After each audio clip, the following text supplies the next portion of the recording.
Hello mga boss, ito na naman, meron na naman tayong trouble dito. Galing na naman ito sa Parañaque. So taga ano kasi tayo taga North Caloocan tayo mga lods North Camarin as of now. And dito yung shop natin. At ang unit pala na ito ay ayan, sa EA501. So ang problema nito, itong kabilang channel, dito ang may problema. Ang kabilang channel, ang problema nito, yung kanyang negative rail nawawala, no?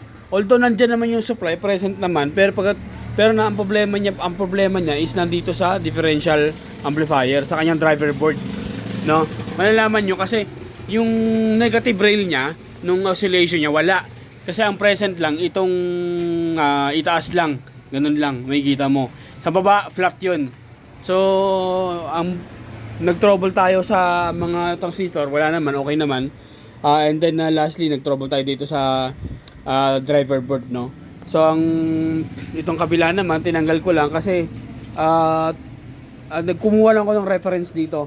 So ang kanyang transistor na yung ginamit dito ay MPSA 06 at saka MPSA 056, no.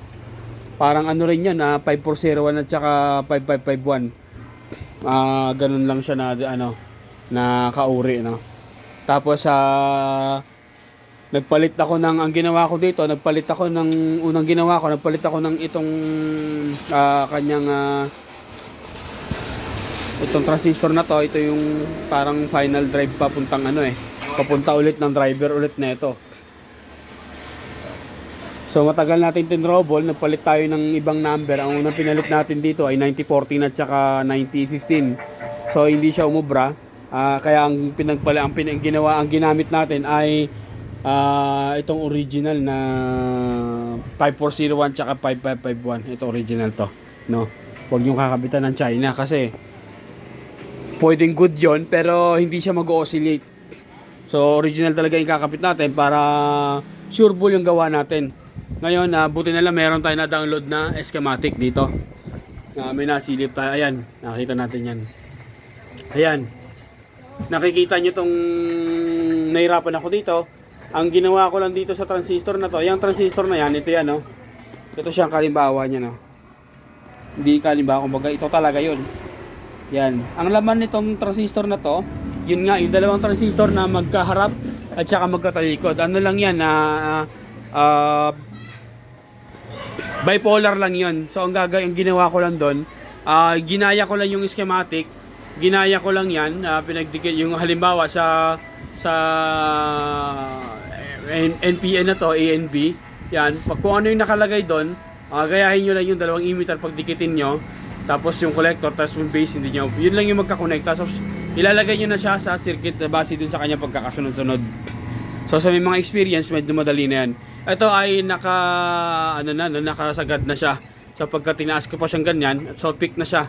Yan, kaya yan, kapag inangat ko pa yung volume, yan, may peak na siya, no.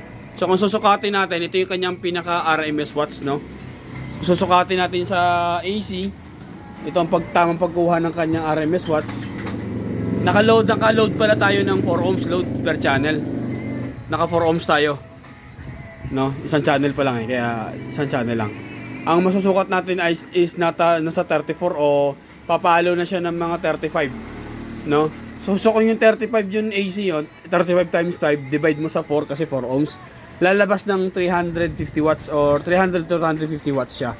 RMS yun, kaya malakas siya.